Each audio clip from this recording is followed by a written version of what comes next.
Hey everybody, Sammy here at SFI Sports Cards, back with another video. Today is March 12th. Hope everyone's weekend's going well. So today is a special video because we were doing a VR for one of my closest YouTube collector friends, and that is Shane over at Shoebox Legends. Now, I've said this before, and I'll say it again. Shane's channel is one of a kind, really. He recently said in an interview with Adam over at Splendid Sports Cards, please check out that terrific one-on-one, but Shane said we basically, as a whole, we show pretty much the same cards. Different conditions, different variations at a point, but a lot of it is the same. Unless you've been collecting, 40 plus years and have more of the hard-to-get-to cards and an extensive catalog. A lot of it is, we see the same Mays, Mantle, Aaron's, like the vintage stuff, if that's what you're into. But what I'm trying to say is that the personalities and the stories is what defines us as content creators, and Shane really has separated himself from the majority, in my opinion. All you need is one time to watch his videos, and you'll understand my opinions, on that subject. But a great, knowledgeable collector, and I'm fortunate to know him and call him a friend. So check him out. He crushes it over and over again. So do yourself a favor. Click the link in the description for Shoebox Legends. And now we'll get to the VR. Okay, changes in my collecting habits. Alright. I've not been at this collecting thing very long. Since maybe 2020. Maybe a little bit before that. And I say that meaning a rabid, foaming at the mouth, serious collector. For me as a kid, it doesn't really count because I didn't know much except for what was happening at the time. So collecting cards released before my time, wasn't really a thing. When I got into hardcore collecting, I'd tell myself, I need this card. I need that card. I need every Hall of Famer, their key cards, as many rookies as I can get. But over the last year, maybe, I tell myself, why? I'm missing out on so much more than just an exclusive group of players. I don't really need all those. I used to jump on PSA and run through their pop counts, and while that was somewhat gratifying, it was also very, very exhausting. If I was going to get a rookie card, let's say I had to choose between an 80s, Fleer, Donruss Topps, I'd always go for the less populated card instead of trying to go for the card that that appealed to me the most. I would look through roughly 300 to 400 of the same card, looking for that perfectly near mint card. It was turning into something that was more like a process that I had to do rather than what I wanted to do.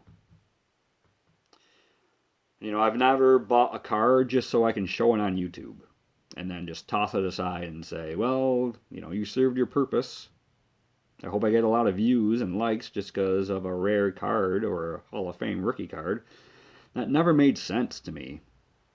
And, I've always been a baseball player and story fan first, and the cards come after.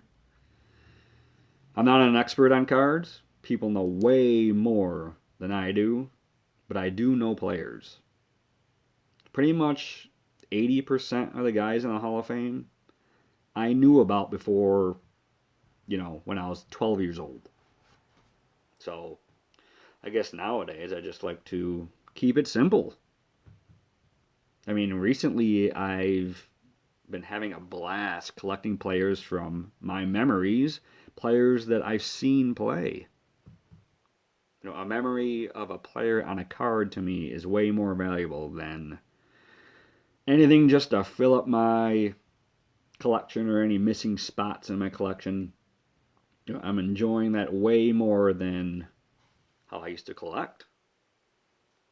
So, pretty much, yeah, just having more fun, enjoying it, collecting players that I've seen play, even though I am still collecting those vintage cards and, you know, Hall of Famers. But just enjoying it more and, you know, like I said, keeping it simple. That's pretty much the biggest change I've had. But that covers that. Let's look at some cards for crying out loud. So, cards that I like to see come back. Well, to be honest, I wouldn't want too many vintage card sets to come back. I like them for what they were. Maybe it's because I don't collect too much ultra modern stuff, so I wouldn't want to see them being resurrected and called modern nowadays. So, and I've seen a bunch of videos for Shane's VR, and seen quite a few for the food and beverage cards that would, people want them to be renewed. And I, too, would like them to be available. However, only if we can gain them by buying the product they're associated with. Anyone can go on eBay and just buy a single card of whatever you want. How about we go back to earning these cards? Buy some cereal. Attain them by eating as much crap as you can. If you don't have a dog and you want some Red Heart cards, start eating dog food. I mean, I've seen the movie The Road Warrior. Eating a can of dog food ain't going to kill you. Or dry food, whatever those cards came in. It would be way more exciting. Produce way better YouTube content, I think. So, earn your cards once in a while. Now, Shane and I, we are both East Coast guys. Shout out to the other beasts of the East out there, too. However, the cards I want to talk about that I would like to see come back are, ironically have that West Coast flavor. I'm talking about Pacific cards. Get it? Atlantic on the East Coast, Pacific on the West. But do you remember those? All sorts of subsets and variations. There were Pacific Prisms and Omegas, Revolution, Vanguard, Pacific Invincible was one, Crown Collection, so many choices. Now, back in the day, I was not too impressed by what they had to offer, but now looking back, they put out some slick cards. I'm impressed at what they had going on back in the day. So let's take a look. How about this Nolan Ryan 1981 All-State High School card? That is kind of what the Pacific had for the that logo here. Little bio on what he had to go through in his high school days. There's the 91. We also have a 93 Pacific Texas Express right there. Celebrating his 27th years in the major leagues. These are simple cards, but pretty neat, novelty items, I would, if I had to say. So there are a couple Ryans. What else? We had from 2000, Prism. We had these cards. Here we have a Maddox, a Larkin, and a Piazza. This is 2000 Pacific Prism. Now, to me, these are more of the common Pacific cards that I've come across. The design's okay. You know, it's not my favorite. You know, the backs aren't too innovative, but you know, not bad. Nice and clean. They have like a limited bio right there, and the stats are also kind of limited, but not too bad. I do remember these very well. There's the Larkin. We got a Piazza as well. And the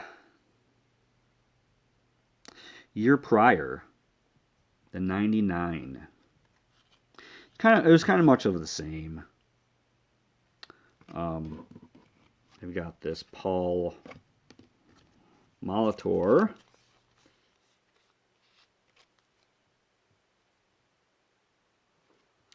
Now this one slightly has that embossed look on them. Like I said, the backs, pretty much the same. Just has the height, weight, when he was born, limited stats there.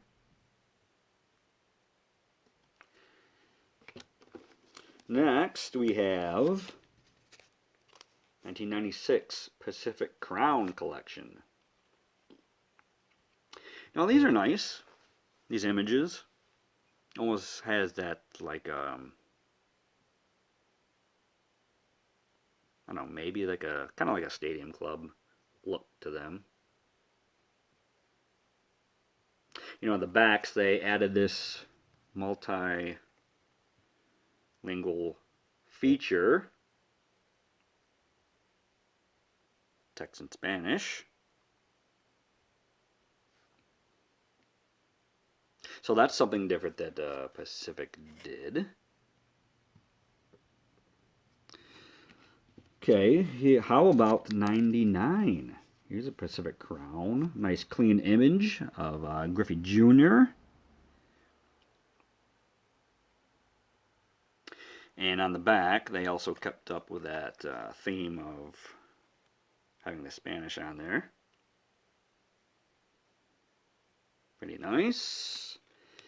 And here's a real nice one. You guys remember Pacific Omega? Here's a 95 of Mariano Rivera, one of his early cards.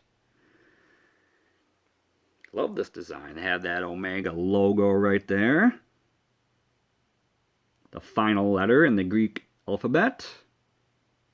And I like this, the baseball seams splitting the center image there.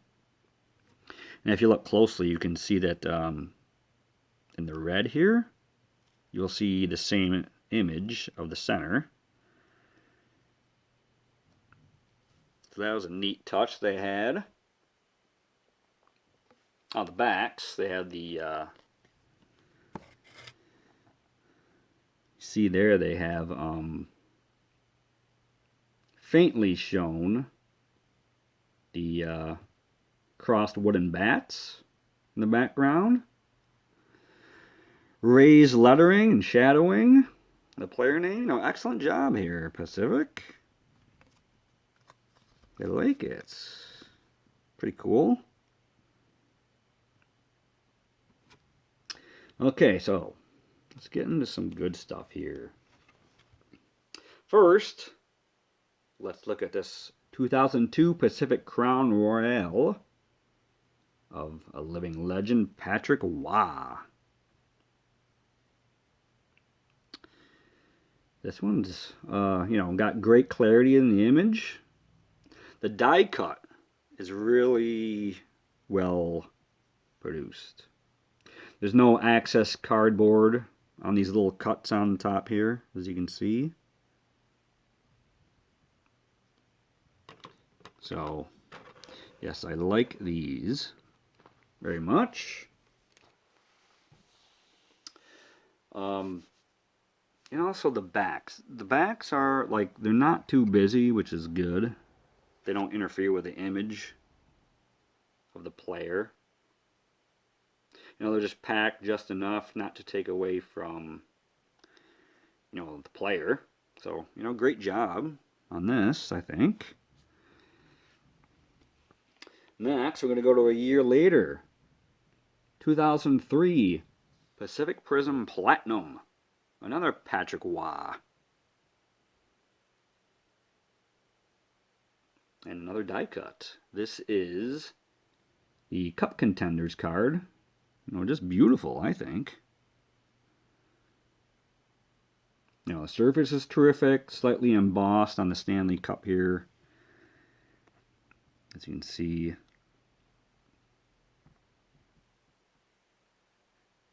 Yeah, once again, clean cuts all around on the die cut. Looks good. And the Prism, they have French on the back.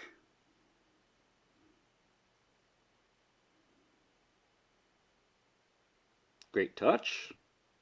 Now, I don't consider this a food and beverage card, but as you can see on the bottom, we have McDonald's right there, and all sorts of NHL logos lined up here across the bottom. Just a beauty. Like that one very much. What's next? Let's go back to let's go to 97 Pacific Prism Gold. Look at this one. Pedro Martinez. Love this card. Also, you can see on the back, we have Pedro looking oh so uncomfortable handling the lumber. And what's really cool about these is these acetate headshots. You know, what a great idea. Right? As you can see, the see-through surrounding his headshot there. Oh, and I see he's sporting the SSK glove. You know, I love seeing the more obscure equipment being used on some of these cards. And instead of the regular, you know, Rawlings, Wilson, Mizuno. Yes, so yeah, these cards are pretty cool. How about another Pedro? And we'll go to 95 and to take a look at this shiny Pacific Crown Prism. This one's really nice.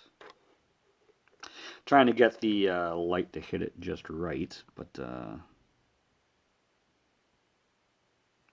catch a little bit of it.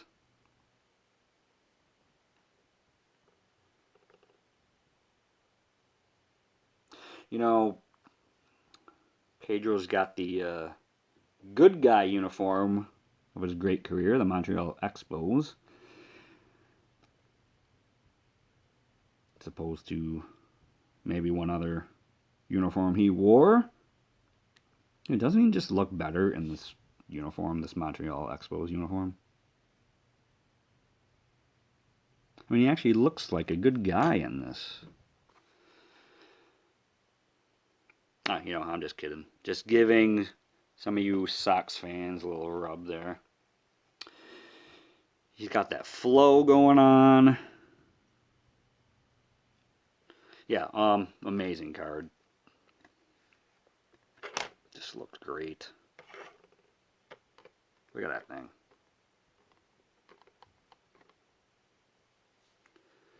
So, just in case you didn't know, Pacific did put out some great variations. Last card. Finally.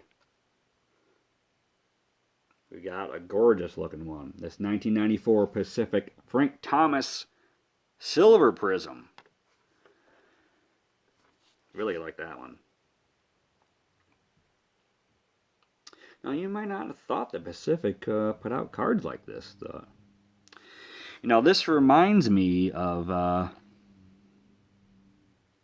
don't know, being at a disco. Makes me want to turn on some Bee Gees in the background. So this logo here is the same, if I can catch it. Maybe it doesn't want me to. But it is the same as the Nolan Ryan card here. There you go.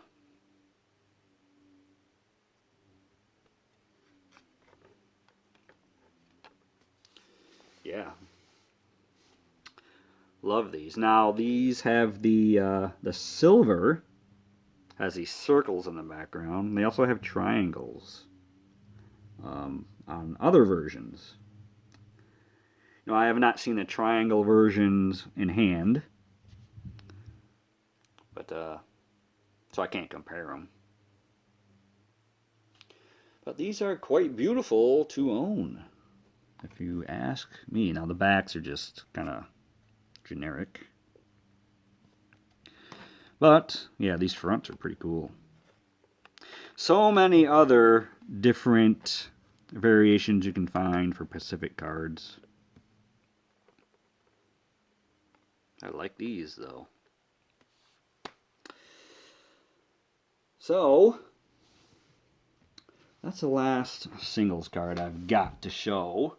But, I do have a pack of the 1994 Crown collection, and I have to say, this is one of the most bricked up packs I've ever owned. But we're going to open it regardless. It's a 12 card pack, and to be honest, we may only get to see two, front and back. The front card and the back card, because they're that bricked up. Like, I can't even move them. But it's going to be fun either way, so let's see what we're getting ourselves into here. You know, the front moves decent. It's just the stack of cards in there is just, you know, welded together almost. So, this is what I'm talking about. Gotta love it. We got a Mike Blowers on the back. Former Yankees prospect who had a pretty decent career with Seattle. The front, we got a Joe Girardi, also a former Yankee. I remember his triple in the 1996 World Series, Game 6. Now, can we separate these? Don't know. To be honest, maybe. Listen to that sweet sound.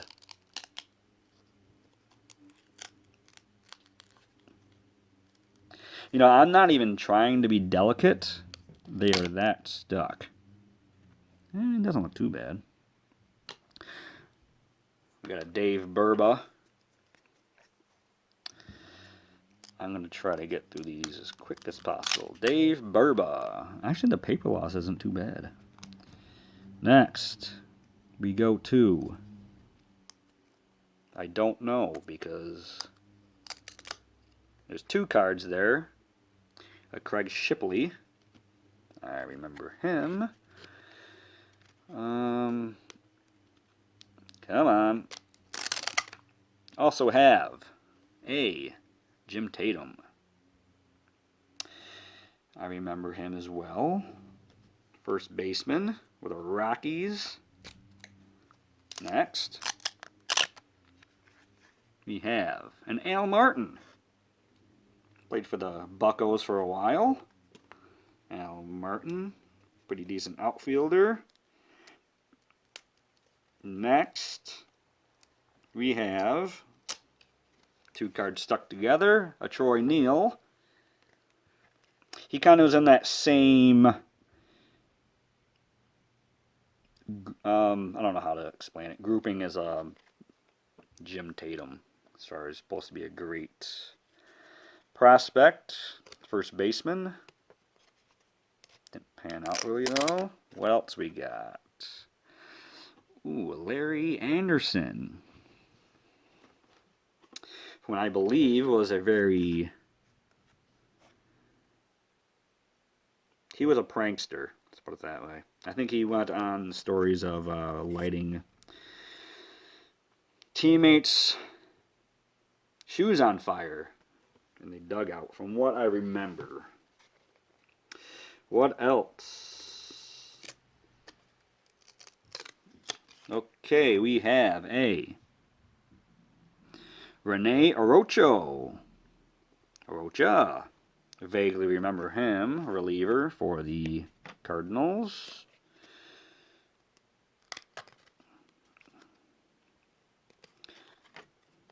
Next,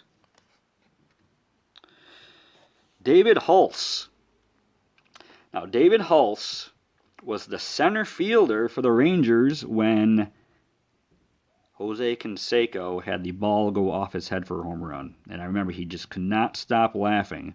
And Canseco was like, you know, it went off my glove. And David Hulse is like, no, it didn't. It went off the top of your head. He couldn't stop laughing. So take a look at that video. That was David Hulse, center fielder, who was involved with that play. Well, he wasn't involved, but he was in the play. Jay Buhner. Rocket for an arm, as most of you probably remember from Seinfeld. And one last card, we have a Will Clark, Will the Thrill.